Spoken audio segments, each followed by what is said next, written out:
승리 주시는 하나님. 할렐루야. 아멘. 승리 주시는 하나님. 아멘. 혹시 여러분 덥습니까? 에어컨 틀어야 될 정도입니까? 안 틀어도 되면 제가 옷을 좀 벗을게요. 저는 많이 덥네요.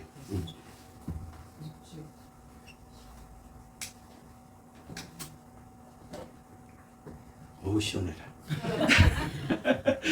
다시 한번 하나님께서 당신에게 승리를 주셨습니다. 시작. 하나님께서 승리를 주셨습니다. 하나님께서 나에게 승리를 주셨습니다. 하나님께서 나에게 승리를 주셨습니다. 우리 찬양할 때 아멘. 승리는 내 것일세 찬양했던 것처럼 그 승리 누가 주셨다? 하나님께서 주셨습니다. 여러분 인생을 살면서 가장 두렵고 가장 힘든 것들이 무엇입니까? 그 중에 하나가 사실은 인생을 살면서 실패하거나 병원에 갔는데 큰 질병 진단을 받든지 그 병이 찾아왔어요. 또 힘이 찢어질 정도의 가난이 찾아오면 우리는 거기서 절망하고 거기서 또 두려움을 느끼고 거기서 지쳐갑니다. 그런데 인류가 끝내 마지막까지 정복하지 못한 그 한 가지가 있습니다. 그것은 바로 데스, 죽음인 것입니다. 이 죽음 앞에서는 돈도 필요 없습니다. 권력도 필요 없습니다. 지식도 필요 없습니다. 과학도 인간의 무엇 앞에 죽음 앞에서 멈춰 서게 됩니다. 과학이라는 의학의 발달로 인해서 조금 더 연명할 수는 있습니다. 그런데 의미 없는 연명은 참 삶을 오히려 더 무의미하게 만들어버리기도 하는 것입니다. 그러므로 그 모든 것, 인생의 모든 것, 세상의 모든 것은 어디 앞에서? 죽음 앞에서 멈춰서게 됩니다. 그래서 사람들은 그 정반대로 이렇게 이야기합니다. 인생은 한 번뿐이야. 인생은 한 번뿐이야. 그러니 오늘 즐기자. 오늘 즐기자. 오늘만 내 날이고 내일도 내 날이 아니야. 그러면서 오늘만 즐기자. 그것이 욜로 인생으로 오늘날 우리 사회 안에 다가와 있습니다. 그래서 오늘 먹고 오늘 마시고 오늘 즐기고 오늘날 오늘 뭘 자꾸 내일 얘기해. 내일은 내 날이 아니야. 그러면서 내일에 대한 꿈 꾸기보다 오늘을 즐기려고 하는 것이 바로 오늘의 우리의 모습 중에 하나입니다. 그런데 말입니다. 만일 죽음이 끝이 아니라면, 만일 죽음이 끝이 아니라, 성경은 이것에 대해서 명확히 얘기합니다. 만일 죽음이 끝이 아니라면 너 어떻게 할래? 너 어떻게 할래? 그렇게 우리에게 반문합니다. 죽음 앞에 두 가지의 시선이 있습니다. 무디가 어느 날 죽음을 앞두고 그 자녀들에게 이렇게 이야기했답니다. 어느 날 신문에 내가 죽었다는 기사를 읽거든 믿지 마라. 오히려 죽은 것이 아니라 천국에서 영생의 새로운 생명으로 태어난 것이다. 그러므로 너희는 그건 믿지 마라. 지금보다 더 살아있을 것이다. 영원히 살아있을 것이다. 그 고백을 했답니다. 그렇습니다. 이 땅에 죽음 앞에서 두 가지 시선이 있어요. 세상 사람들은 죽음은 끝이야. 죽음은 끝이야. 우리의 삶의 모든 과학이며 모든 것에 그것이 바로 패배고 거기가 끝이야 라고 이야기합니다. 그런데 믿음의 사람은 오히려 그것이 관문이야. 새로운 문을 향해서 하나님께로 가는, 하나님의 나라를 향해서 가는 그것이야 라고 선포하고 그렇게 고백한다는 것입니다. 그러므로 예수님의 부활은 단순한 기적이 아니라 모든 믿는 자들의 미래를 바꾸는 역사적인 사건인 것입니다. 고린도전서 15장 20절에 그러나 이제 그리스도께서 죽은 자 가운데서 다시 살아나사 잠자는 자들의 첫 열매가 되셨도다. 할렐루야. 그렇습니다. 믿는 자와 믿지 않는 자는 그렇게 달라지는 것입니다. 죽음보다 더 두렵게 느껴지는, 무겁게 느껴지는 현실도 사실은 살아가면서 있습니다. 병원 앞에서 절망적인 질병의 진단을 받는다든지 한순간에 무너지는 사업, 그 앞에 우리는 절망합니다. 사랑하는 사람과의 갑작스러운 일이요. 그것은 더 가슴 아프게 합니다. 또한 자녀를 위해 눈물을 흘리고 그렇게 기도해야 하는데 그 기도의 끝이 보이지 않을 때 이것이 정말 소용이 있는가? 이 수고가? 그런 생각을 가진 사람들에게 바울은 고린도전서 15장을 기록하면서 그들을 위로할 뿐 아니라 그들에게 힘을 주십니다. 고린도 교회 안에 부활이 없다고 하는 사람들이 등장하기 시작합니다. 부활이 없다.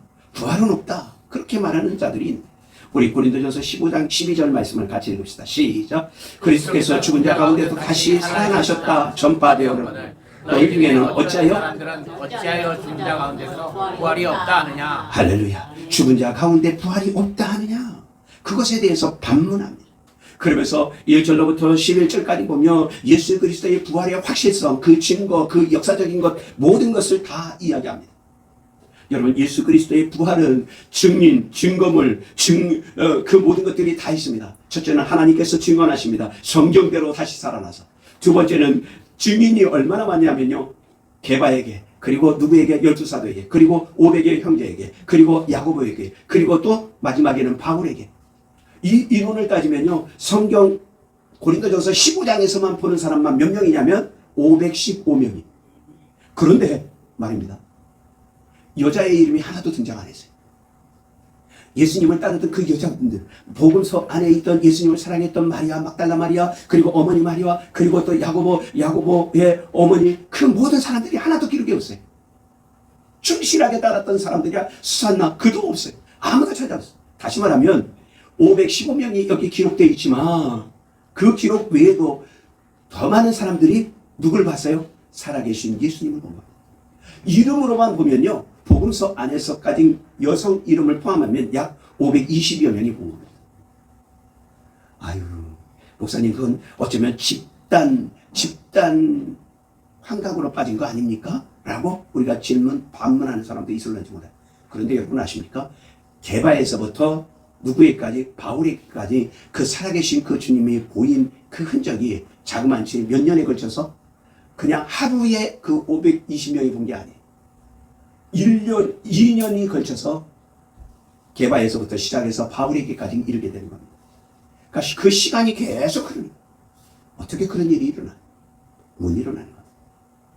그 역사성, 그 필연적인 그 영광의 모습, 그것을 우리에게 보이면서 15장 전체에서 이야기합니다. 예수님의 그 부활은 실제적이고 그것은 반드시 있기 때문에 예수님이 부활하셨으면, 예수님의 첫 열매가 되셨으면 누구도 우리도 부활한다. 예수 부활은 내 부활이다. 그것을 명확히 이야기합니다. 뿐만 아니라 우리가 썩을 몸이 아니라 영광스러운 몸으로 변할 뿐 아니라 우리에게 그 죽음을 이기는 승리를 주셨다 안 주셨다? 승리 주셨다. 그것을 선포하는 위대한 선포가 이 안에 담겨져 있는 것입니다. 할렐루야. 그러므로 이것이 얼마나 중요한지 몰라요. 오늘날 수많은 사람들이 부활을 잃은 채 살아가고 그리고 그렇게 살아가기를 좋아합니다. 죽은 자가 끝이니 이제 뭐 하자? 그냥 뭐 하자? 즐기자. 그냥 오늘 살면 되고 오늘 기뻐하면 되고 오늘 즐기면 된다. 그러면서 합니다. 고린도전서 15장 32절 말씀 시작. 죽은 자가 다시 살아나지 못한다며 내일 죽을 터이니 먹고 마시자 하리라. 이것이 누구의 모습이에요? 고린도 교회의 모습 중에 하나예요. 그런데 고린도 교회의 모습이 오늘날 우리하고 어쩌면 그렇게 닮았는지 몰라요. 2000년 전이나 2000년이 지난 지금 우리나 거의 같아요. 고린도 지역이, 제가 고린도전서를 계속 강의하면서 이야기하지만 고린도 항구가 어떤 항구라고요? 로마에서 가장 추앙받는 도시 중에 하나거든요. 가장 물질이 많이 들어오고 가장 철학적이고 가장 종교적인 것이 왕성했던 것이 바로 그곳이거든요. 그런데 오늘날 우리나라도 거의 비슷합니다. 지금 경제적인 부가 오지만 어렵다고 이야기합니다. 또 정치적이거나 종교적으로나 이 모든 것이 다 융성한 것 같은데 오히려 말라있어요. 그러니까 젊은이들이, 그러니까 사람들이 야 욜로야. 그 남 신경 쓸 거 없어. 오늘 내가 먹고 오늘 내가 마시고 오늘 내가 쓰고 오늘 내가 즐기고 그러자는 것입니다. 교회 안의 성도들 가운데도 이 영향을 받아서 입술로는 부활을 믿는다고 하면서 당장의 성공, 당장의 손익, 당장의 즐거움, 그것을 쫓는 믿음 안에 있는 모습도 참 많습니다. 이 모습이 교회 안에도 들어오고 있습니다. 이것이 부활이 없는 허무 철학 속에 있는 것이고 인생이 그렇게 되는 것입니다. 그런데 생각해 보십시오. 만약에 부활이 없다면 우리의 드리는 예배도, 우리가 드리는 기도도, 우리가 하는 헌신도, 우리의 사랑도 모두 헛것이 되어지는 겁니다. 부활이 없다면, 여러분 부활이 없다면 정말 무너지는 것이 한두 가지가 아니에요.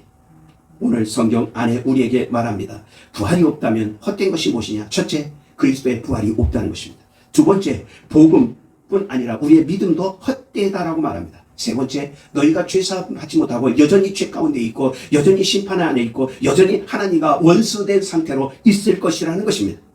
우리 15장 17절 말씀 읽읍시다. 시작. 그리스도께서 다시 살아나신 일이 없으면 너희의 믿음도 헛되고 너희가 여전히 죄 가운데 있을 것이요. 여전히 죄 가운데 있을 죄 가운데 있을 것이요. 아멘. 그렇습니다.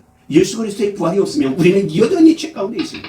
더 나가서 성경은 이렇게 이야기합니다. 먼저 잡는 자도 영원히 망했을 것이고 더 나가서 우리가 그 중에 가장 불쌍한 자다. 가장 불쌍한 자.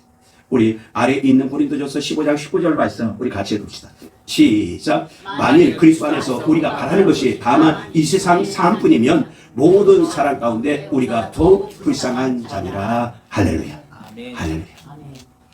여러분 생각해 보십시오. 부활이 없다면 우리가 믿고 있는 그 모든 것, 우리가 따르고 있는 모든 것, 우리가 하는 모든 것이 다 헛지랄하고 있는 거예요. 헛발질하고 있는 거예요. 그걸 하면서 일생을 산다면 우리가 불쌍하네. 그나마 성도는 좀 나아. 왜? 성도는 열심히 해서 성도일까요? 열심히 안 해서 성도일까? 열심히 안 해서 여전히 성도고 또 하나님 앞에 충성되지 못하니까 여전히 성도야. 집사는 조금 요만큼 불쌍할 수 있어요. 그런데 권사 장로님들은요, 일생을 왔는데 정말 불쌍한 거예요. 우리 중에 지금 우리 큰 사람 교회 중에 가장 불쌍한 사람 누굴까요? 목사가 제일 불쌍해. 그렇잖아요. 이것을 소망 삼고 이것을 선포하고 있는데 이것이 없다면 가장 불쌍한 사람 중에 불쌍한 사람이, 제가 이 말씀을 내 삶 속에 적여보니까요, 말씀 준비하면서 생각해보니까 여러분 제가 불쌍해. 무엇이 없다면? 부활이 없다. 그런데 부활이 있다면, 반대로 부활이 있다면, 그 야곱 이미 고린도서에 말한 것처럼 이미 증인과 증거물, 빈무덤, 그 모든 것들이 다 완성되게 있었던 그것, 그 당시에 아무도 그것을 부인하지 못했던 그것, 그들이 이 빈무덤 앞에 아무도 반박하지 못했던 그 증거가 너무 명확한 거예요. 1세기에 누구? 예수님이 죽으시고 그리고 부활하셨다는 이 사실에 대해서 누구도 반박하지 못했어요. 그렇기 때문에 만약에 예수님이 부활하셨다면 가장 축복된 사람이 누구다? 예수 믿는 우리인 것입니다. 할렐루야. 아멘. 그러나 부활로 말미암아 우리가 가장 복된 사람이, 할렐루야. 예수 믿지 않는 사람에게는 가장 불쌍한지 모르지만, 우리가 보기에는 가장 불쌍하지만, 그러나 예수 믿는 우리에게는 우리가 가장 복된 사람. 할렐루야. 아멘. 15장 20절 시작. 그러나 이제 그리스도께서 죽은 자 가운데서 다시 살아나사, 할렐루야. 그렇습니다. 여러분, 우리가 기억해야 돼. 우리가 믿음하고 우리가 예수 믿는 것, 이것이 가장 복된 거예요. 우리 옆 사람을 축복하면서 이렇게 말합시다. 예수 믿는 당신이 가장 복된 사람입니다. 시작. 예수 믿는 우리가 복된 사람입니다. 할렐루야. 아멘. 따라합시다. 예수 믿는 내가 가장 복된 사람이다. 시작. 예수 믿는 내가 가장 복된 사람입니다. 할렐루야. 아멘. 맞습니다. 이 한 구절이 역사를, 죽음을, 절망을 뒤덮습니다. 왜냐하면 예수께서 부활하셨다는 그 복음은 참됩니다. 죄사함이 이루어졌습니다. 천국과 영생을 우리에게 선물로 주셨습니다. 할렐루야. 그러므로 부활을 잃으면 모든 것을 잃어버리지만 부활을 붙들면 모든 것을 얻습니다. 할렐루야. 아멘. 십자가 안에서, 예수 안에서 다 얻는 것입니다. 할렐루야. 엄청난 사건이. 두 번째는 오늘 본문에서 우리에게 보여주는 것이 있습니다. 승리의 기초가 예수 그리스도라면 승리의 그 고백들이 무엇입니까? 바로 사도신경입니다. 사도신경. 어떤 사람들은 가끔씩 사도신경의 무용론을 이야기하려고 합니다. 이 사도신경 그거 성경에 기록되지 않았는데, 그러면서 사도신경 뭐 해도 되고 안 해도 되고. 아니에요. 사도신경은 얼마나 중요한 고백인지 몰라요. 바울과 초대교회 모든 사도들이 전했던 내용이고, 그런데 그 사도신경 안에 우리 예수 그리스도에 대한 고백으로 가득 차 있어요. 여러분, 사도신경 외우고 있죠? 시작. 나는 전능하사 만드신 하나님 아버지를 내가 믿사오니. 그 다음 왜 우물우물거려? 이거 안 보여준다고 지금 못해. 눈을 감아야 생각이 나는구나. 사도신경을 날마다 우리가 고백할 때마다 눈 감고 했더니 지금 눈 뜨고 하려니까 못 하시는 거구나. 예, 그렇게 하던 것도 하라고 그러면 못해. 그런데 여러분, 사도신경 안에 우리가 보십시오. 우리가 본디오 빌라도 그 이름이 등장합니다. 왜 사도신경 안에 그 이름이 등장하는지 아십니까? 그가 예수님의 사형을 직접 고민한 사람이기 때문에 등장하기도 하지만, 그러나 로마 그 역사가에 의하면 본디오 빌라도가 이미 로마의 총독으로, 유대 총독으로 있다가 이 사건 이후에 그가 로마를 잘못 다스렸다는 이유로 그는 해임됩니다. 총독에서 잘리게 됩니다. 로마로 불륜당하는 그 기록이 거기에 있어요. 역사책에도 있는 거예요. 그 이름이. 그렇기 때문에 그 이름이 나온다는 것은, 본디오 빌라도가 있다는 것은 누구도 명확하게 예수 그리스도도 죽으시고 3일 만에 다시 부활하시고 그가 뭐 하시고 우리 사도신경에서 고백하시죠. 거기로부터 죽은 자와 산 자를 뭐 심판하시고 할렐루야. 그러므로 이 사도신경은요 어쩌면 우리가 고백하지만 이것은 단순히 암송이 아니라 2000년 동안 전 우주적인 교회, 전 세계의 건전한 교회가 모두가 함께 고백하는 승리의 함성이 무엇이다? 사도신경인 것입니다. 그러므로 여러분 사도신경의 무용론을 이야기하거나 사도신경을 고백하지 않아도 된다고 말하는 교회가 있다면 여러분 사실은 제 입장에서 보면 좀 멀리하십시오. 그건 좀 멀리해요. 사도신경을 고백하지 않는다면 사도신경 안에는 예수 그리스도의 죽으심, 나심, 죽으심, 그리고 부활하심, 그리고 다시 오실 예수 그리스도에 대한 고백이 그 안에 가득 담겨져 있거든요.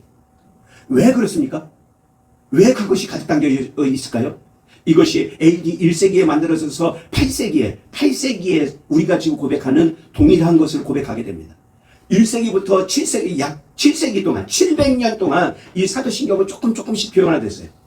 그 왜 변화됐냐면 그 당시에 지금도 그렇지만 이단자들이 끊임없이 있어요, 없어요? 끊임없이 있습니다. 성경을 곡해하는 사람들이 끊임없이 있습니다. 그 중에 가장 큰 것들이 예수 그리스도에 대해서 부인하는 자들이, 그런 자들이 초대교회부터 성경에도 기록되어 있어요. 유다서에 보면 예수 그리스도를 부인하는 자, 이단자들에 대해서 얘기할 때 말합니다. 그런데 그 1세기의 사람들이요 언제까지? 7세기까지 계속 있는 거예요. 사도신경 안에 예수 그리스도가 가장 많이 기록된 이유, 그 이유 중에 한 가지가 바로 예수 그리스도의 기독론, 그 예수 그리스도를 명확히 세우는 겁니다. 만약에 이것을 부인한다면 그는 누구다? 이단자와 같은 거예요. 그렇기 때문에 여러분 사도신경을 외우는 것, 사실은 사도신경이 우리는 지금 외우고 있지만 1세기에서 7세기까지는 주로 이 사도신경을 우리 세례 문답하잖아요. 세례 받을 때 문답하잖아요. 우리가 지금 고백하는 것처럼 나는 전능하사 천지를 만드신, 그때 우리는 이렇게 고백하잖아요. 천지를 창조하신 하나님을 믿습니까? 네. 문답에서 이렇게 시작하잖아요. 그 모든 것들이 어디에 담겨져 있는 거예요? 그 사도신경 안에. 여러분, 창조주 하나님, 예수 그리스도 부활하실, 그리고 다시 오실 그 예수 그리스도, 그리고 공교회 모든 교회가 성령 안에서 하나 되는 이 고백이 어디에 다 있어요? 사도신경 안에 있는 거죠. 여러분, 사도신경이 퍼펙트하지는 않습니다.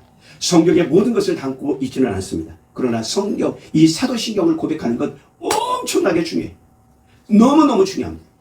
왜냐하면 사도신경이 바로 승리의 함성이기 때문에 그렇습니다. 승리의 노래인 것입니다. 우리가 사도신경을 노래로 부르지는 않지만 우리의 고백이 바로 그 고백인 것입니다. 이것은 사도들부터 지금 오늘날 건전한 모든 교회가 다 지키고 고백하는 거예요. 마치 무엇처럼? OS처럼. OS처럼 그것은 고백되어지고 또 고백되어져야 될 내용들인 것입니다. 할렐루야. 아멘. 그러므로 여러분, 사도신경은 승리의 노래다. 승리의 노래다. 그렇게 고백하면서 사도신경 고백할 때마다 힘차게 그리고 진심으로 고백하는 우리가 되어지기를 바랍니다. 아멘. 그래서 예수 그리스도의 승리, 그것은 오늘 성경 안에서 우리에게 명확히 보여줍니다. 15장 54절부터 57절에 보면 명확히 얘기합니다. 첫째는 죄에 대한 승리입니다. 그리고 사망에 대한 승리입니다. 썩어짐에 대한 승리이고, 그리고 영원한 생명에 대한, 영생에 대한 승리인 것입니다. 할렐루야. 그 승리의 삶이 어떤 것인지 우리에게 명확히 보입니다. 그러므로 부활은 역사적인 사실입니다. 죽음이 끝이 결코 아닙니다. 이미 우리에게 무엇을 15장을 통해서 명확히 보여줍니다. 그러므로 너희가 뭐 하지 말라? 흔들지 말라. 58절에 우리가 이야기하잖아요. 그러므로 너희는 흔들지 말라. 또 경고하고 견실하고 경고하라. 그리고 더욱 주의 일에 힘쓰는 자가 되라. 우리 15장 58절 시작. 이는 너희 수고가 주 안에서 헛되지 않는 줄 압니다. 할렐루야. 아멘. 저는 이 말씀 때문에 확신합니다.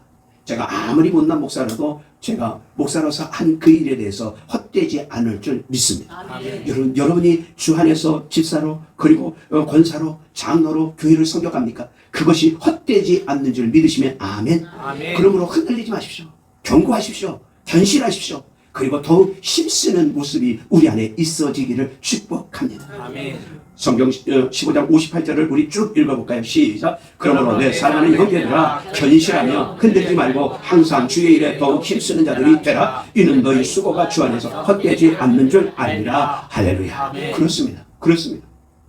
누가 이 말씀을 받을 수 있습니까?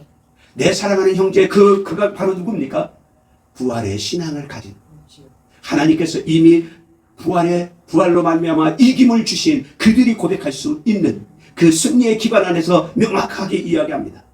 요한복음 16장 33절에 예수님께서 친히 말씀하십니다. 같이 읽을까요? 시작. 세상에서 너희가 환난을 당하나 담대하라. 내가 세상을 이기었노라. 내가 세상을 이기었노라. 내가 세상을 이겼노라. 그것이 바로 무엇이에요? 십자가이고 그것이 바로 빈 무덤이고 그것이 바로 부활인 것입니다. 할렐루야. 여러분 우리가 천국 가고 우리가 승리하게 되는 것은 우리의 실력이나 능력의 문제가 아닙니다. 오직 십자가 안에서 부활하신 그분이 우리에게 선물로 주신 선물로. 우리 15장 57절 시작. 우리 주 예수 그리스도로 말미암아 우리에게 승리를 주시는 하나님께 감사하노니. 다시 한번 우리 주 예수 그리스도로 말미암아 우리에게 승리를 주시는 하나님께 감사하노니. 할렐루야. 우리에게 승리를 주신다 안 주신다? 승리를 주신다. 여러분 죽음뿐 아니라 우리의 삶의 모든 문제, 모든 역경, 모든 아픔에 대해서 무엇을 주신다? 승리를 주십니다. 죽음을 이길 승리를 주신 그분은 여러분 질병도, 여러분의 아픔도, 여러분의 눈물도 그 모든 가운데 승리를 주실 줄 믿으시면 아멘. 아멘. 내가 세상을 이겼노라 고백하신 예수님의 그 고백을 따라 우리도 내가 세상을 예수 그리스도로 말미암아 이긴다, 승리한다 선포하고 살 수 있기를 축복합니다. 아멘. 직장이 어렵습니까? 직장에서 선포하십시오. 사업장이 어렵습니까? 사업장에서 선포하십시오. 자녀들과의 관계가 어렵습니까? 자녀들과의 관계에서 선포하십시오. 부부간에 어렵습니까? 부부간의 관계에서 선포하십시오. 뭐라고요? 승리를 우리 주 예수 그리스도로 말미암아 뭐라고요? 승리를 주신다. 할렐루야. 아멘. 이김을 주신다. 이김을 주신다. 아멘. 여러분 폭력으로 이기면 곤란해요. 폭력으로 이기면 곤란해요. 믿음으로 이기는 자들 되어지기를 축복합니다. 아멘. 기도합시다.